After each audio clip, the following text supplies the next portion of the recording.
All right, welcome everybody. Thanks again, everybody, for joining us today. Toby Milroy here, Vice President for AMS. And again, I really appreciate everyone's time today. I say this every time we get together, but thank you so much for taking this time out of your busy schedule to invest in working on your business rather than just working in your business. It's, again, I say it every time we get together, but it's one of the most critical, factors in the success of your operation. You are the chief strategist. You're the CEO of your organization, right? And if you're not working on developing the business each and every day, then nobody else is, right? So taking time out of the busy day-to-day schedules that we all live to focus on working on the business instead of just working in the business is a critically important factor that I'm so glad everybody today has taken some time to do that. A few quick housekeeping items before we jump into our time today with our special guest. First of all, if you can hear me okay, if you can hit the little like button there or post something that lets me know that you can hear me, that'll help. I see my green dots are going up and down, but sometimes I never know. So if you can hit a little like there, that'd be helpful to see if that's all working. Okay. And second, I'd also say, I've got some more updates for everybody on this over the last few days. But if you've been working on the social media strategies that we've been talking about over the last few months, especially, you'll know that, although Facebook's user growth is kind of plateauing off, I mean, they got everybody already, right? Although their user growth in the US is plateauing off a little bit, platforms like Instagram are growing at exponential rates. In fact, Instagram over the last 12 months went from about 800 million users, which is a lot, 800 million average users, to 1.1 billion users. So, I mean, that's, pretty exceptional growth over that year period to almost to increase your user base by 25, 30%. So we're still very focused on social media marketing and driving traffic into the school with using social mechanisms. So if you haven't yet requested the report, the free social media mastery report, please do that. Just put your email address in the comment area down below, and I'll have my team go ahead and send this out to you. Essentially, this is a primer. It's sort of like a 101 how to use social media for your martial arts school guide. And one of the fundamental components I want to make sure that we're all focused on is what I've called the triangle of trust. I sort of stole that concept from my buddy Frank Kern. But I want to make sure that you kind of pay particular attention to that when you get this report and build out for yourself a way to communicate with all of these prospects off social, right? After we generate the lead on social, we're definitely going to follow up with them on social, but we also want to have channels in a vacuum where we can really communicate in a robust way to our prospects off of social as well. So I want you to kind of take a look at that. Just pop your email address in below again, and I'll have my team send that out to you right away. So today, guys, we're honored to have a very special guest with us. I'm very excited to chat with my buddy Troy again. Haven't spoken in a while. Troy Dorsey is one of the figures in the martial arts industry with an amazing competitive background. And we're going to spend a lot of time today talking about how he's sort of translated the skills that he learned and practiced so expertly in the competition side of martial arts over to running a very successful martial arts business as well. So for any of those who don't know, Troy Dorsey is our guest today. He's an 8-time world champion in both kickboxing and boxing sort of combined. And we'll talk a little bit about that as well. Beginning his martial arts training in 1973 and then opening his first martial arts school in 1981 in Mansfield, Texas. So Troy, thank you so much for taking the time out of your schedule today to join us and help our members and listeners implement some of the strategies that you've been using in your school as well. Yes, sir. My pleasure. Thank you for having me. Yeah, I really appreciate it. Let's start at the beginning, Troy, if you wouldn't mind. Let's talk a little bit about, your martial arts career and your competitive career. Our mutual friend, Jeff Smith, talks a lot about, the founding days in karate in the US and then the evolution of PKA and kickboxing and how that sport, at the time was, comparable, if not maybe even larger than UFC is today for that period of time. Walk me through sort of maybe the beginning of your martial arts career and into your competition career, and then we'll talk about how you translate those skills. Okay. Well, I started karate. I actually started in 1974.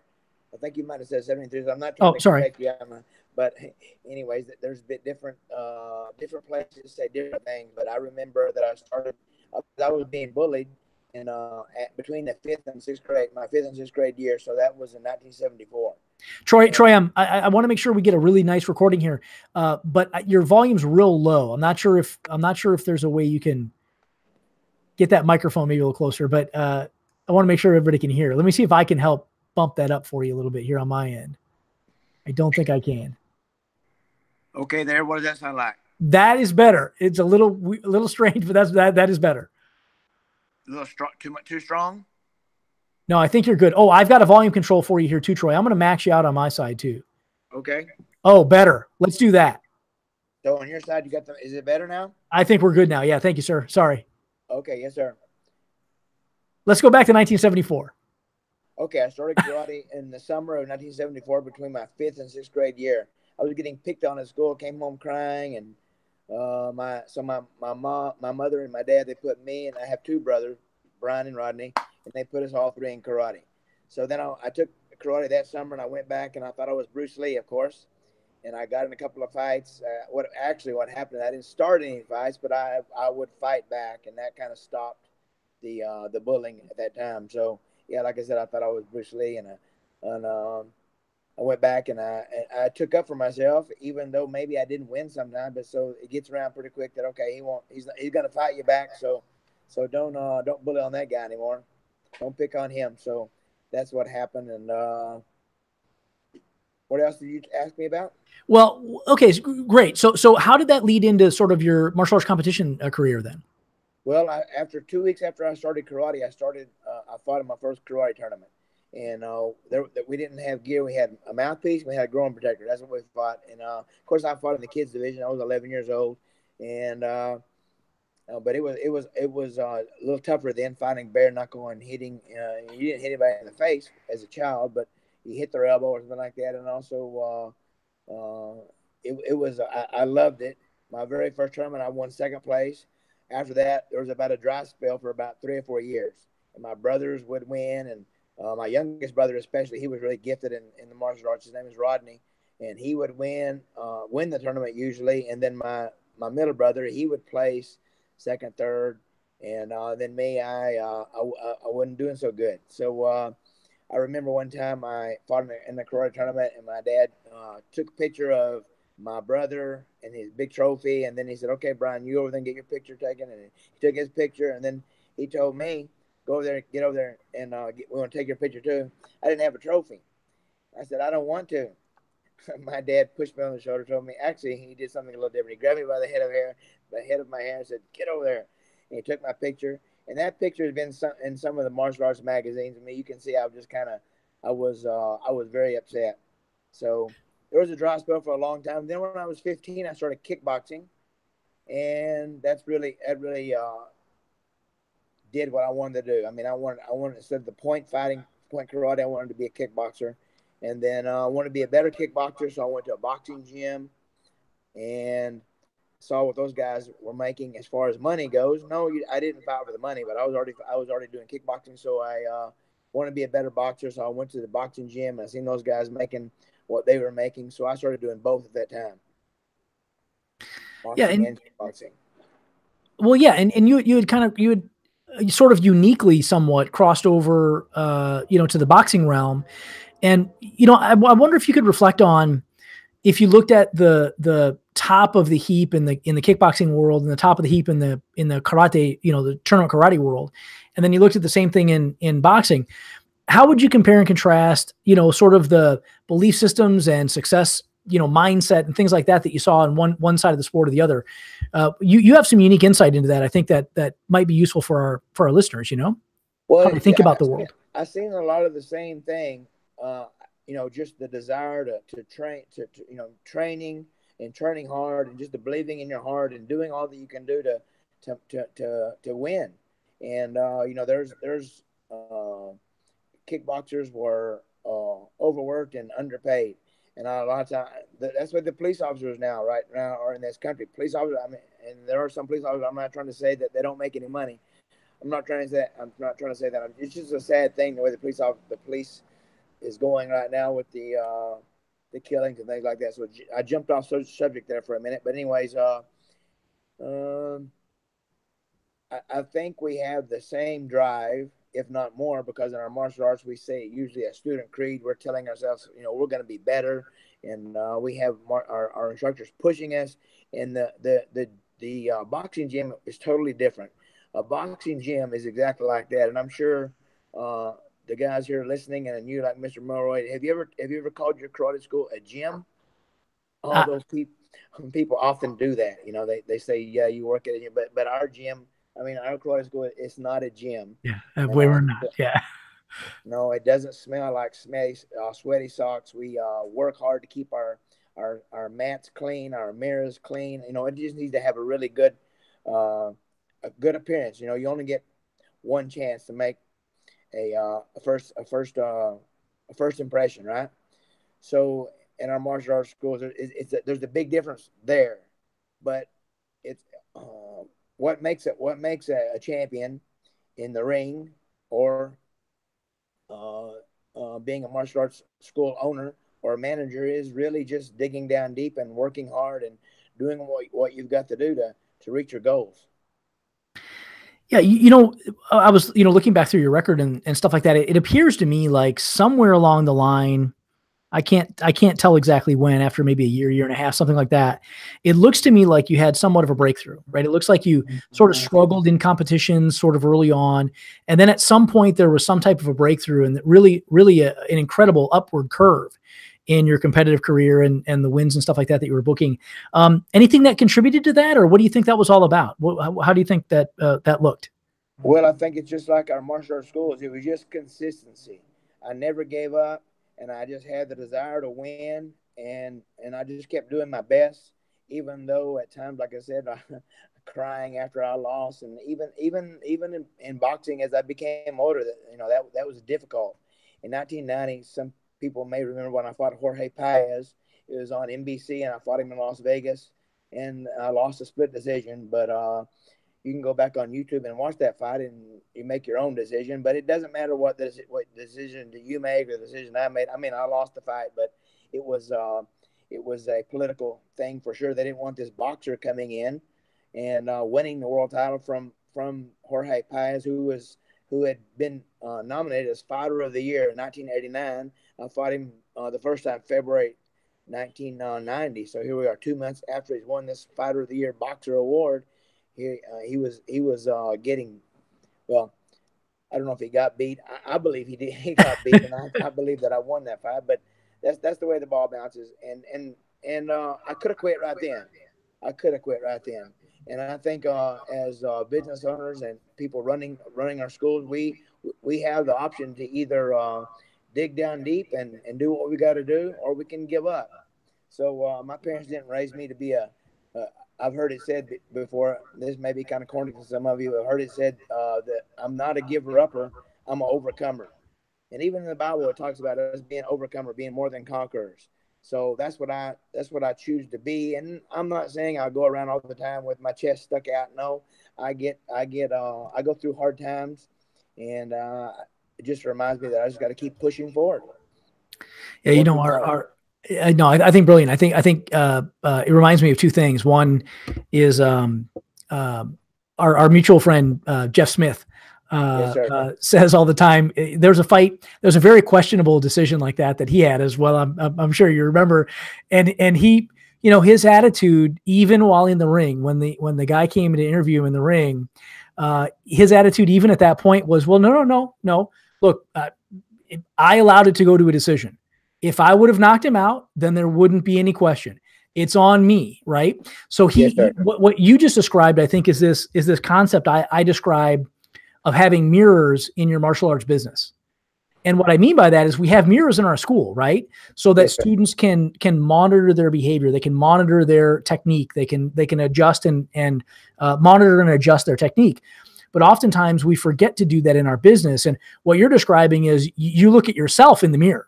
Right. You can't blame the judges. You can't blame the fighter. Right. I mean, but you can only impact yourself. You can only affect yourself anyway. So why waste time on the other stuff? Right. So I think that's it's my fault. It's my fault. If I do good, it's my fault. If I don't do so good, it's my fault. It's on my shoulders. Yeah, that's exactly right. That internal locus of control is something that, that so many of us, again, for some reason, many folks who have a competitive career, they learn that behavior. They learn that pattern of behavior.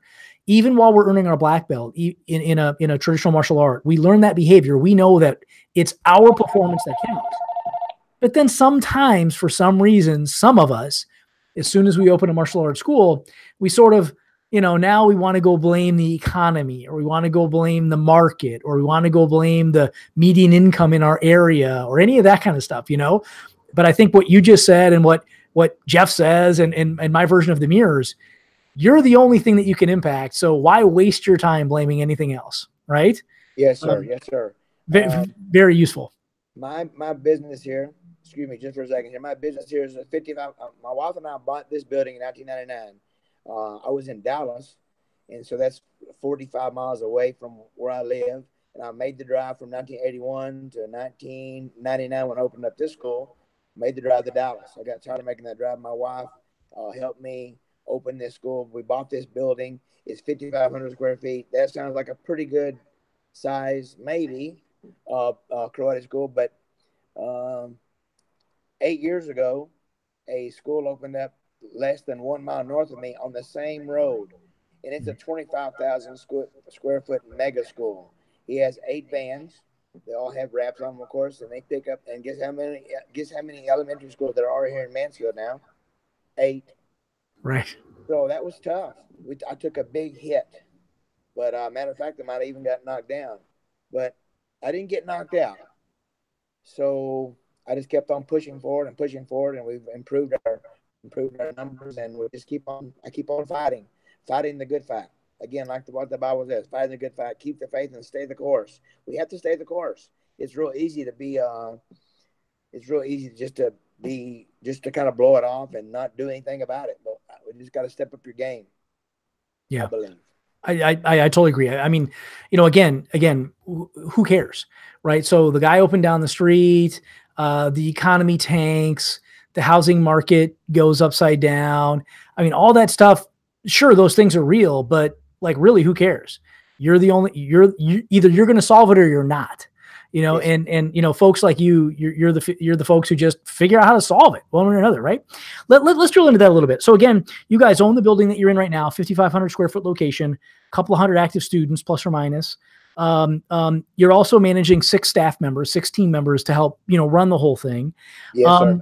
Let's drill into that a little bit. So, you're a pretty inspiring individual anyway, but, walk me through sort of your staff development strategies and how you think about developing staff and how that sort of works in your school.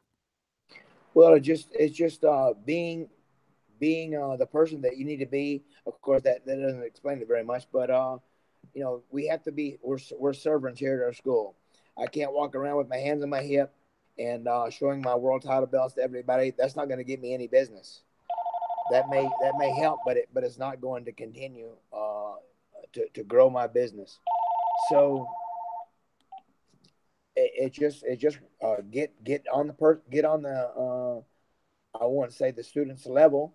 And oftentimes you talk with mothers, and I'm sure a lot of martial arts schools deal with this. We have a lot of single mothers, and also a lot of grandparents raising the grandkids.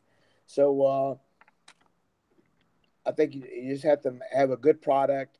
Their child. No one comes in telling me that their child wants to be a world champion, but of course, because I'm a world champion, that could help draw people to my school here. But we want to help direct those children to do their very best, to work hard at school, and do what they're supposed to do at home. And I mean that's 3 things right there that is I think has really helped me. It sounds simple, but it is going to help your school if you have the desire to really help the children succeed in every area of their life. That's at school and that's at home, and then that's pretty much covers it right there, I believe. Yeah, one of the things that we've talked about a fair bit. I just saw a meme on Facebook actually a couple of days ago. I thought it was pretty interesting. I actually shared it with my team here at headquarters. It was, no parent sends their child off to West Point just to learn how to shoot rifles. Oh, right? No, they imagine that your son. I'm sorry. Yeah, it's a military school, but no, it's not for that.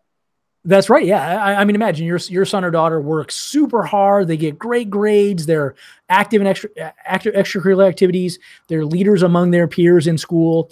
And the, West Point recruiter shows up at your home and says, congratulations, your son is a National Merit Scholar. Congratulations. Now he gets to go learn how to march. Well, that's not what it's all about, right? It's about becoming something. It's about the thing that you're becoming. It's about the result, not the process. Let's loop back through this, because I think there's some really interesting stuff here I'd like to drill into. Again, you believe very deeply in your martial arts schools that you're an institution of character education.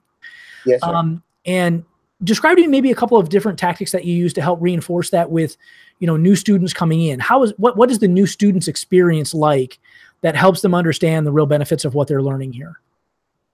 Well, the two most important things that we teach here at our school is number one is self-control, and I know I need more of that. And number two is respect for yourself and others. So our school is kind of based on those two things, using self-control, and also being respectful, just like what the Bible says: treat others like you want to be treated. So if we can improve a child or even an adult, improve those two things, self-control and respect, and I think we've done a great job there. Yeah, well, I mean, it's certainly something that goes far beyond just learning to kick or punch. That's going to be important to the family, right? What kind of tactics do you deploy right now? So, like, if you were helping your team members run classes and things like that, are there specific tactics and strategies that you use to make sure that the families understand that they're receiving those benefits? How does all that work in your environment? Well, we have handouts that we give the student. We're constantly talking to the staff members and the instructors here to make sure that you're not just running through some kicks and punches. You're not giving. You have to be encouraging. You've got to correct the student, of course, but at the same time, you've got to encourage them. And so what is it? It's on the tip of my tongue. So you encourage, you correct, and then you encourage again. We praise, correct, praise. Yeah. What did you say? Praise, correct, praise. Yes, sir. Yes, sir. PCP. So I believe that we live in a society right now where it can be instant gratification. And a black belt at our school, it takes 3 or 4 years to reach black belt, and we live in the instant gratification right now. So we have to just kind of retrain those students and start off from the very beginning to let them know it's going to take a little while, and patience is going to pay. It's going to pay off. Just be patient. Yeah, as we discussed a little while ago, one of the core, I think, skills that you do a great job of translating to your instructors, and then your instructors do to the students, is translating the physical into the mental or into the character, right? So yes, sir. We're doing a punch with a given set of technique or whatever that might be, but then we're translating that back to, well, here's what it means to have a lot of focus with your body, right? That means my two knuckles are pointing at the target, of course, but where are my eyes? Are my eyes over here, or are they also on the target? These types of things, right? So I think that's very useful from a teacher's strategy, standpoint. So I think that's pretty important. Interesting. I think all that's interesting. I like the "we are servants" thing. I think that's cool. I like it. Yes, sir. Yes, sir. I believe that's what we are. I can walk around with my hand on my hip and tote about the championship that I won and live in the past. Really, I think that's what I'm kind of doing. I think that people do want their adults want their parents, I should say, want their children being taught by somebody that not necessarily is a champion in the ring, but definitely a champion in life. So that's exactly that's what I think. They want a champion in life. They don't want a champion. Of course, not that they don't want a champion. It's not that they don't want me. If let's just say, if all I was about is the sweating, the fighting, the participating in tournaments and kickboxing matches and boxing matches, if I had my school in the summer, we didn't turn the air conditioner on, and And then they just wore whatever they wanted to wear. They could wear a karate uniform, a sweatsuit. So, anyways, I think those things bring it to bring everything the way we operate our school. Of course, it's going to be cool in the summer. Everyone should be are expected to wear a uniform. In the summer, we would let them wear a T-shirt, and there's got to be a certain of discipline there. Otherwise, it's chaos.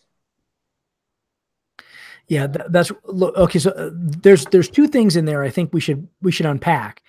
The first bit I think is critically important is you described, parents and families who are coming to the location, they want the towering role model, right?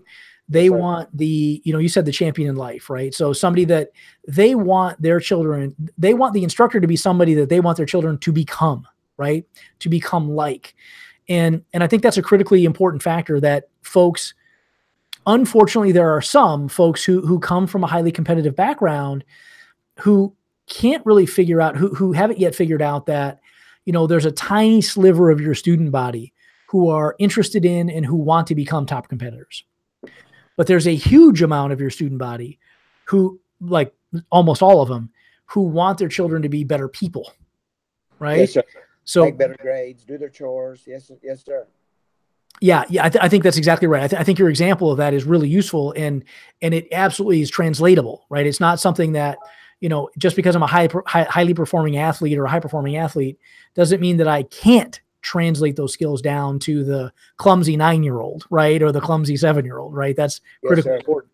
I think the second thing that I think is useful to unpack there is, every student has to become a product of the product, and the instructors have to be a product of the product, right? So when you're sitting down at the enrollment conference and you're enrolling Mrs. Jones and the two children, if they look out onto the floor and they see children running around undisciplined, looking undisciplined, instructors with sloppy uniforms, instructors with sloppy technique, instructors with sloppy character, well, I mean, that's incongruent, right? That makes it much more difficult for Mrs. Jones to believe what you're saying, right? So yes, sir. Drill into that for me, will you? I mean, you have incredibly high quality standards for your school, incredibly high quality standards for your staff. Maybe expand on that a little bit. How does that work in your school, and what are the ramifications there? Well, of course, we try to have instructor training, and it can, in the beginning, I can remember thinking when I did instructor training that it was difficult, or that it was, I couldn't, we need to work on kicking techniques or punching techniques or self-defense, but it's not about that so much. It's like you said, as I was saying earlier, it's about making this child into a better person. Yeah, if they have great kicks, that's okay. But if they have a great attitude, that's an A+ in my book. A great attitude, the never give up. I had opportunity, of course, to give up. We all have opportunity to give up. You could have given up on your martial arts training back when you first started, 6 weeks into it or 3 months into it or whatever. And then you, as a businessman, we get the opportunity to move forward, or to stay where we're at, or just if you stay where you're at, then you're walking backwards, right? So you're going backwards. So we all have the opportunity just to push forward in what we want to succeed in, and what we are driven towards, what we want to do. Yeah, I think it's really useful. I think a quick aside story was, I think it's critically important that everybody has really high quality standards for both, their physical part of their martial art, but also if you claim, and you guys do a great job at this, if you're an institution of self-improvement, then I think you really should have some standards in place to make sure that you're measuring that as well, to make sure that people are actually getting the benefits that they're paying for, that they're buying.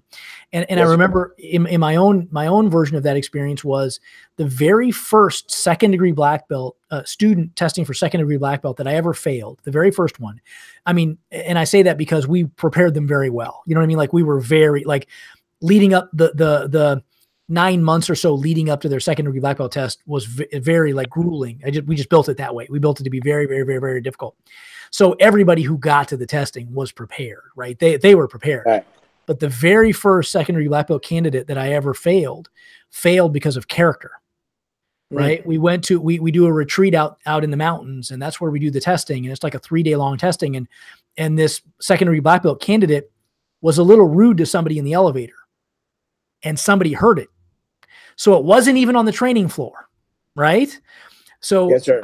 So the point is your point, which is, if you're an institution of self-improvement, then everybody better be a mirror of that. They better be the example of that. So I think that's critically important.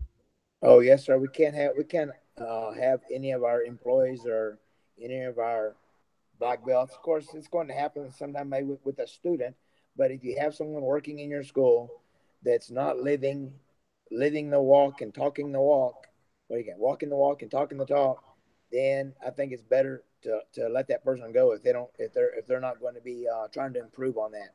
But yes, sir. I mean, your instructors will be seen outside of your karate school, and they have to live like they are representing you, because they are representing you for sure. Yeah, absolutely. I mean, I know you do as well, but we go so far as we have to mandate the attire that they're going to wear to and from the school, right? I don't want, somebody driving up, and a staff member driving up to the martial arts school in, ratty jeans and a torn t-shirt. And I mean, your students are going to see them, as you just said. Your students are going to see your instructors out at Target. They're going to see them out at Walmart. They're going to see them, at the park or whatever the case might be. And they have to be examples of what you're accomplishing all the time, not just while they're on the floor. Right. So I think it's very, very, very valuable. A few strategic items maybe for our folks who are listening. You've been running a martial arts school, what, 31 years? 37. 37 years. Okay. 37. My quick math was inaccurate. And obviously in that time, you've overcome a lot of obstacles. You've faced a lot of obstacles and overcome them. What would you say were maybe some of the biggest breakthroughs you've had in operating your schools, the biggest sort of catalysts for growth that you've seen in those 37 years? Well, I guess so. 37 years ago, I wasn't teaching karate like I am now. In the beginning, I remember when I first started hearing about this character education. I'd been to some seminars, and then you start trying to transition out of that, because I used to just kind of run a sweaty, and it's great to sweat, but this was maybe some blood mixed in with that too, bloody, sweaty school. And wondering why I was having a difficult time making it when I was allowing things to go on inside the schools when they were sparring and fighting that I should have been allowing. It's not our school now is not a knockout school. There's if someone bleeds here, that's very, very rare.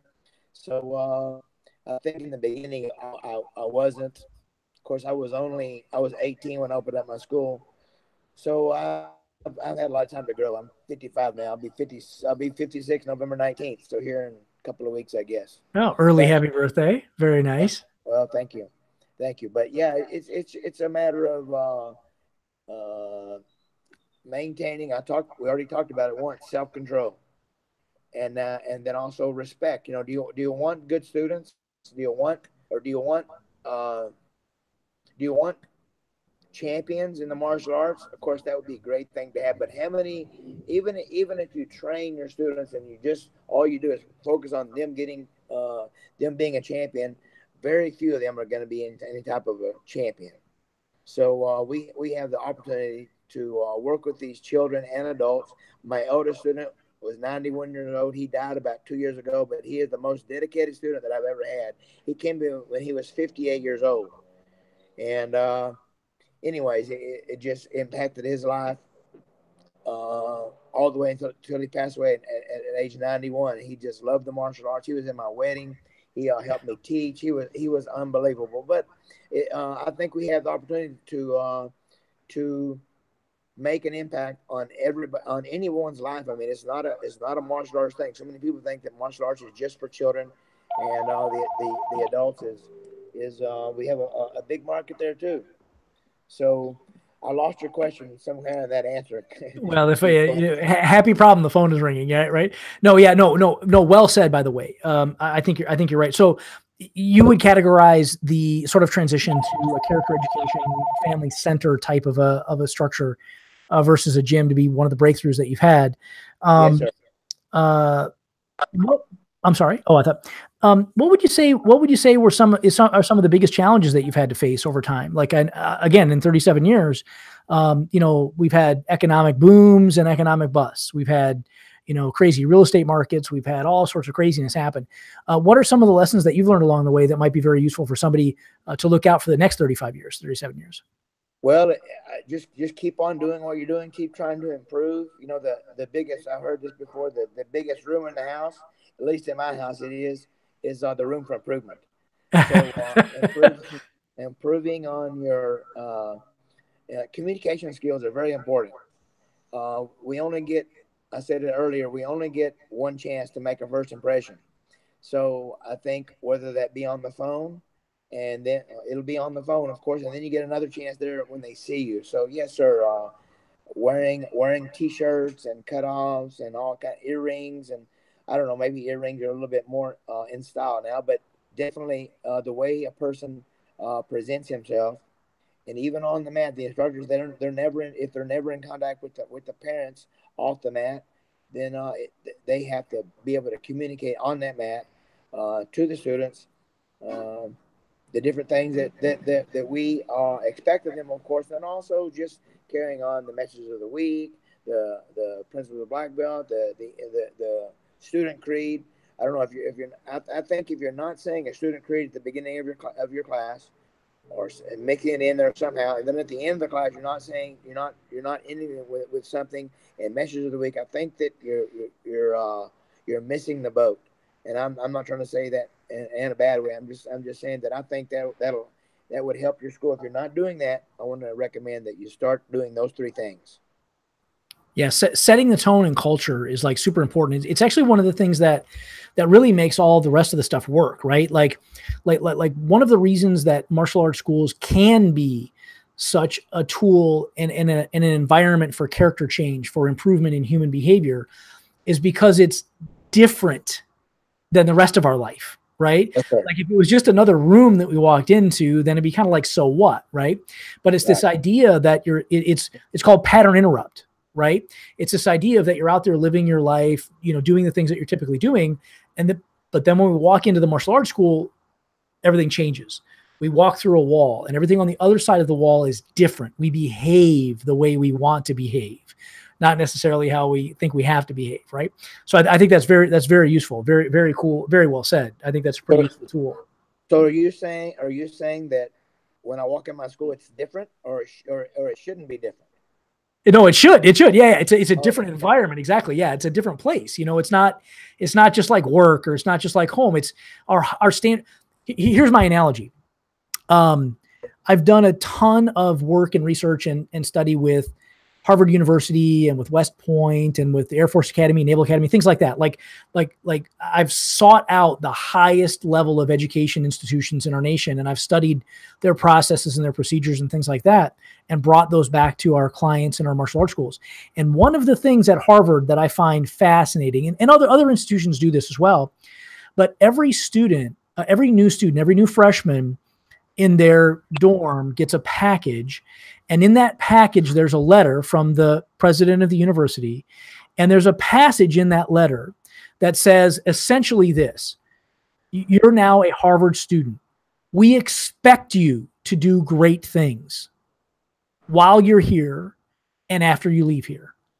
It immediately sets expectations so much higher than what most people think is reasonable. You know what I mean?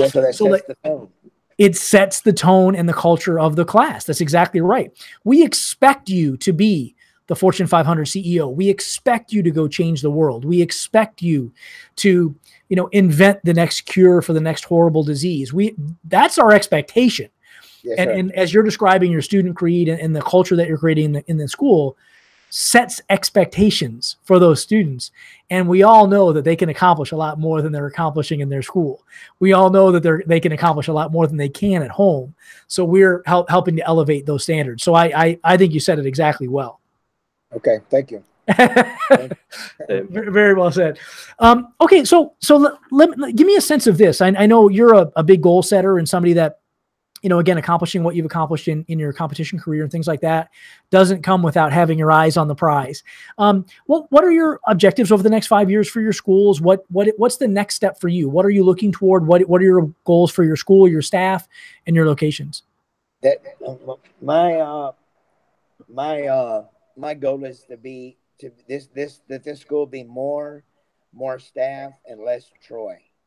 So, I'm I wish you wouldn't have made me say that, but yeah, it just kind of makes me focus more on that's what it needs to be. It needs to be more Troy or less Troy and more staff. So this has been a great reminder of that to me today to be yes, less me and more them. Yeah. More systems, less manual labor, right? Yeah. Yes, sir. Yes, sir. Turning over more of this place. I mean, both of my daughters live in Dallas, and it's only about 40 miles from here. But my youngest daughter was married this past Saturday, and so my wife cannot wait on grandkids, and guess when that grandkid's born? Guess where I'm moving? I'm moving. I'm moving. I'm gonna have to move to Dallas. If I don't move to Dallas, then my wife's gonna leave me. She's gonna move to Dallas. So that's my goal is turning more over, being a bigger man to let other people that have the ability to do it run the school and do what they need to do to continue the what's going on right now here. Yeah, interestingly, by the way, I just a couple of days ago, and this is totally congruent with my belief systems as well, but just a few days ago, I was speaking with Bill Clark, our mutual friend, Bill Clark. And he said something really interesting that was very, very similar to what you just said. He said, look, he's like, he has just recently been promoted in the ATA about 2 years ago, year and a half ago or so, to 9th degree black belt, right? And he was saying, well, I kind of had to, because everybody below me can't go any further than I can go. So I got to get out of their way so that they can flourish. Right. And I think I think that's pretty insightful, right? To say it the way you described it. Two more quick things, Troy, if you don't mind, we've been watching your numbers over here, and Amber, some of our team downstairs have been walking through what you've been doing to grow the school over the last few months and things like that. And you've been getting amazing Amber. You're talking about that one? Amazing Amber. That's right. That's right. One of our team members downstairs. And so one of the things that she mentioned to me that you guys have really had a great record of over the last few months is getting lead conversion to happen, right? Getting people who take advantage of an offer online and following up with them in a robust enough way that get them to come in for their appointment, and then their appointment goes well and they ultimately enroll. What might you say to a school that might be struggling with that? What do your systems look like in that arena, and how seriously do you take new opt-ins, new leads, new appointments, and things like that? How does that system work in your school? Well, that's exactly how we got to keep our schools open because the back door, we've tried the locking it many times, but it just keeps swinging open somehow. So, anyways, yeah, you got to follow up on those. Hillary, do you know Hillary, Mr. Milroy? You know Hillary Sandoval? Hillary Sandoval, yeah, I know Hillary real well, yeah. Yes, sir. I'm with y'all. One reason because of Hillary Sandoval. I didn't know what was going on exactly. He recommended that's done about a month ago, and we've been with y'all for about a month now. And he talked to me about communicating with these people, and we've already spoke about communication, but I would try to call these people, but after a day or two of that, Hillary told me you just have to text these people. So we're texting the technology world is. He texts them. We are communicating with our people by text until they come in. Pretty much, you call them and you don't speak with them. That's how we've been able to get the people that are coming in off of the AMS system is the I enroll system is by text. That's kind of amazing to me. It seems like they would want to speak to somebody, but obviously they don't. It should. We're communicating by text. So I want to encourage anybody out there that's using the system to. I make a call first, then after the call, and I haven't spoke to anybody yet. So out of the leads that I have, but I get pretty good responses from text. Yeah, it's a big deal. I mean, I think let's take just a minute on this. Number one is I think we all have to agree, everybody listening, that whether you know Troy or not, or whether you know me or not, please understand that both of us, we are deeply, deeply, deeply invested in our students, in our people, right? When a new student walks in the front door, neither Troy nor I just see dollar signs, right? That's not the deal. Like, the deal is this is a human being who we can positively impact their life for the rest of their life, right? You've created some very successful competitors. You've created some very successful, children, families, adult. I mean, that's why you've been doing this for 37 years, right? You don't have a 37-year track record of success if all you're trying to do is cash everybody out and not care about service. Right? They're going to feel that really quickly if you're in it for the money. I have to make money. So I don't want anybody to get Mr. Roy. I don't want y'all to misunderstand him, because we have to make money. He has to make money, but if that's what you're doing it for, you have to take a step back and know that you're trying to be a servant. You're trying to help these people, and there's a lot of people out there that need help. I need help also, so I'm not saying that I don't. We all need help, and the martial arts is what a tool it is to help people. Yeah, that's exactly right. So exactly. So let's stipulate to that, right? Make sure everybody listening understands. It's not just about dollars. We have to make money to pay the bills and to provide a lifestyle for our families and all that, right? But having said that, when you look at the average student value in a school, right? If you're charging a couple $100 a month, $250 a month, and if you're a good school, students are probably staying with you for 20, 24, 28, 30 months on average. So the average student might be, the average student sale or the average student value might be $4,000 to $6,000, right? And right. I challenge my staff all the time. If I had a stack of $100 bills sitting here and all you had to do was get a hold of me to get them, would you just call me once and never call me back again? Or would you do some other stuff, right? Would you maybe text message me a few times? Would you maybe send me a postcard? Would you call me? Instead of calling me at 2:00, would you try calling me at 11 a.m. and then maybe at 7 p.m.? And if you were gonna, what I'm trying to say? So I think what you're saying is exactly right. It's about this multi-step, multimedia follow-up that's so important. Some people are never going to answer the phone.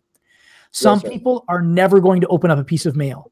Some people are never going to respond to a text message. Some people are never going to check Facebook. But if I do them all, most of the people are going to do at least one of those things. Yes, right.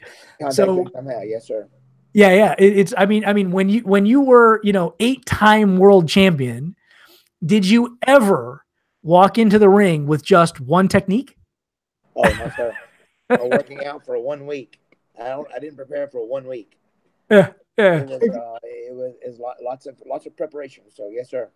Yeah, exactly. And it's never, the same attack in the same direction, the same way every time, right? It's multi-step, multi-angle, multi-distance, multi everything, right? So I think what you're saying is very valuable for everybody listening. So the results that you're getting through the Iron Roll system have been very good. And you've been very good at executing the follow-up processes as well, which is really important. Again, there are two things here. This is a human being. This is somebody whose life we can change forever. Wouldn't you try following up with them more than once, right? I mean, wouldn't you do anything you can to get a hold of them? And then second, if their financial contribution to the life of the school is $3,000 to $6,000, I mean, that's worth a little effort, right? So I think as you're describing is very useful for anybody listening. I think it's very, very, very useful. Any last words that you might leave our audience with? I mean, if you were if they were struggling, or if they haven't been in business for 37 years and have a deep roots dug into the community like you do, what might be one or two of the best pieces of advice that you might leave them with? I would just say to make sure that you're doing what you're supposed to be doing.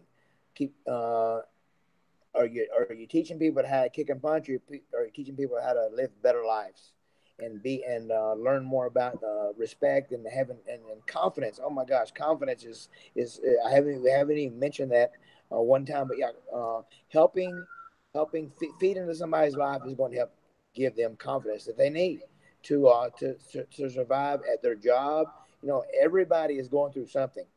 Everybody. Maybe not today, but in the next day or two or three, everybody's going through something. So if you can try to pour into their lives kindness, and that you're not trying to reach in their pocket, like Ms. Monroe said, we have to make money. But if that's the main drive of what you're wanting to do is to earn money, to make money, and to get more of it, and to get more, then that's I think that people can sense that pretty quickly, and so just be, I would say, be more of a giver, more of a giver, because we've got nuggets of gold that we can give these students through our martial arts program, I believe. Yeah, I couldn't agree more. I mean, we're so uniquely positioned in what we do. That is such an advantage. And I don't think we've really even tapped into it even a little bit in our industry just yet. You know, I think our schools should be things like Harvard or things like West Point, where people are coming here and in 2, 3, 4, 5 years, you know, they've had this experience that sets them up for the rest of their life all the time, 100% of the time. And I think we'll get there, but I think we have work to do. Troy, thank you so much for taking the time today. I really appreciate it. This has been great. I know that an awful lot of our listeners, an awful lot of our clients, you know your reputation from the competitive world. And I'm so glad that we could help them understand that, you know, you've been able to translate those skills, those successful behaviors and habits from the physical competition realm over to, you know, the martial arts business realm. And I think for the most part, they're the same sets of skills, right? Yes, sir. Maybe not quite as much cardio, but close, right? I mean, difficult enough. So thank you so much for your time today. I really appreciate it. Everybody else, thank you for plugging in with us and spending some time with us today. Again, I really appreciate that you've taken time to work on your business today rather than just working in your business. And I really appreciate all that as well. Thank you, Mr. Monroe, for having me as a guest here. I'm open anytime. So thank you so much for having me as a guest. I really appreciate that. And I'm humbled by that, sir. Oh, I appreciate it so much. And Troy, please hang with me for 1 minute, okay, while I finish the rest of the call. So yes, sir. Again, thanks everybody so much. Really appreciate it. We'll speak again soon. See you next time.